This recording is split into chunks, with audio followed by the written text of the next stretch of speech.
Okay, so some quick NRL news to cover. Shaun Johnson has announced he will be retiring at the end of the season. He's had an injury hit season this year. Last year was, I think, the best rugby league I've seen him play. And when he burst onto the scene with the Warriors 14 years ago, he some of the skill set. He was being compared to Benji Marshall. He was being compared to some other great halves that the game has seen. With his skill set, his ability, his speed, and his creativity. But early on in his career, it was consistency that was his problem. He was brilliant one game, the next game maybe a little inconsistent, but he could wow crowds. He obviously ended up playing for the Sharks for a while, and that's where the injuries start really impacting him badly. Throughout his career, he's had injury problems. He's had ankle injuries. He's done his Achilles. He's done, he's broken his ankle.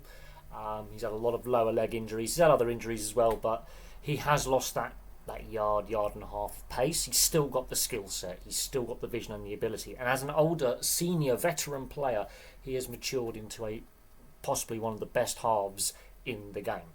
But this season, again, injury has disrupted his season.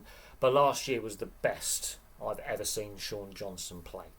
He was instrumental in getting the Warriors into the top four, and instrumental in turning that team around. The Warriors, much like Shaun Johnson, have been criticised for not being very consistent, being very up and down as a team, only having certain spells where they make the top 8 or the top 4. They have made a couple of grand finals, but they're not consistent enough. They're one of the enigmas of the NRL. When they're good, they're very good, but when they're bad, they can be very bad, and they also can be pretty inconsistent and average.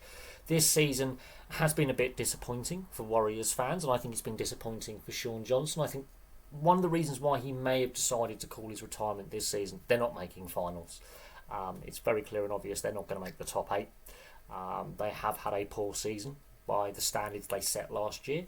Had they been in the running for the top 8, he may have decided to push himself for another season. But again, as I say, if it weren't for injury, he could have played on for 2 or 3 more years on top of this season. I honestly believe that. I think injuries have hampered his career at times.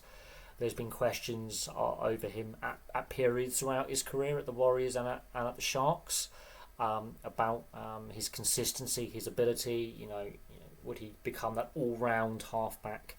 Which he did. The last couple of years, he has fully matured and is a great veteran leader. And there were questions earlier in his career, would he be able to do that? He has done that. He's been a great servant for the NRL. He's been a great servant for New Zealand at international level. Fantastic servant. And I hope he's fit for the end of the season test matches. I really do. I hope he goes out at the end of the season playing for New Zealand in a test series. I think that'd be a fitting way to raise the curtain on a fantastic career. He has been one of the most entertaining players. You could compare him to Benji Marshall at times with the skill set, his vision, playing what's in front of him, very off the cuff, very unpredictable, which was a strength and a weakness for him earlier in his career. As he's matured as a player and become that veteran player, he's a little bit more consistent now. He's got a more rounded game. He can still do that unpredictability, but because of those injuries he had at the Warriors and at the Sharks, his first spell at the Warriors and at the Sharks, when he had a lot of issues with his ankles, Achilles problems, breaking ankles, calf issues, basically lower leg injuries robbed him of his mobility and pace a little bit. So he had to adapt his game, and he's become a great leader for the Warriors. And as I say, last season was the best I think I've ever seen him play throughout his entire career. He's a superstar player. He's been a great ambassador for the game. Sometimes a little bit outspoken, especially during the COVID years.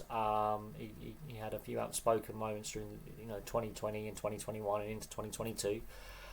But he reinvented himself in his second spell at the Warriors, and as I say, instrumental in turning that team around. So the Warriors now have a decision to make with their halves combination for next year. Now that Shaun Johnson has decided, he's going to call it a day. You got Harris Tavita, you got Metcalf in there. You got some younger players who can fill that role, and as I say, I think injuries have caught up with him a little bit. I think the pace of the game now is different to the pace of the game when he first burst onto the scene. I think the game has evolved, the sport has evolved. There's been a lot of rule changes, but it's been a fantastic pleasure watching him for the better part of a decade and a half.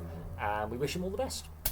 He's a great ambassador for the game, and it's a shame that he is having to basically say this is it.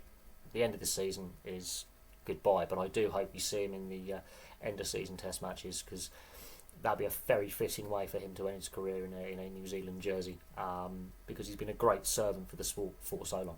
But there we go. New Zealand Warriors halfback Shaun Johnson has announced he will be retiring at the end of this season. Thank you very much for watching. Place your thoughts on Shaun Johnson in the comment section below. I'll have some more content for you guys very, very soon.